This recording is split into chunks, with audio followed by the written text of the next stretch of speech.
سچی لگن۔ تم تو بہت ہی بیوقوف ہو، ہر وقت پڑھنے کے علاوہ تمہیں کچھ آتا ہی نہیں۔ تم تو کتابی کیڑے کی طرح کتابوں میں دماغ خراب کرتی رہتی ہو۔ ہا ہا ہا ہا۔ اریبہ نے ساریہ کو اپنی بدتمیزی کا نشانہ بنایا۔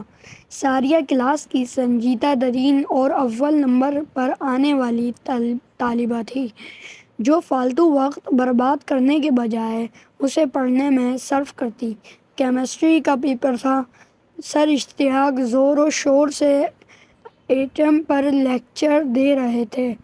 اس دوران بھی طلبہ باتوں میں مصروف تھے۔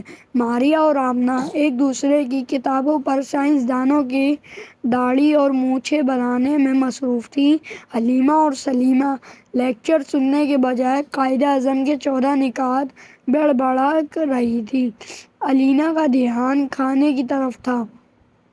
باقی سب سرگوشیوں میں دنیا جہاں کی باتوں میں لگے ہوئے تھے۔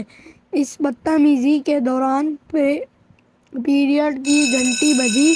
پھر دوسرے پیریڈ میں بھی اسی قسم کی صورتحال رہی۔ چھٹی کے بعد ساریہ گھر پہنچ کر نڈال سی صوفے پر گر گئی۔ امی بولی، ساریہ بیٹا کیا ہوا، کھانا تو کھا لو۔ ساریہ غصے سے بولی، امی میں کل اسکول نہیں جاؤں گی۔ سوائے کھیل تماشے کے وہاں اور کچھ نہیں ہوتا۔ اتنا شور ہوتا ہے کہ مس کی کوئی بات سمجھ میں نہیں آتی۔ اب میں نے فیصلہ کر لیا ہے کہ میں اسکول نہیں جاؤں گی۔ ساریہ روتے ہوئے اپنے کمرے میں چلی گئی اور دھڑام سے دروازہ بند کر لیا۔ شام کو امی ساریہ کے پاس گئیں، جو ٹیوشن جانے کے بجائے صوفے پر سر پکڑے بیٹھی تھی۔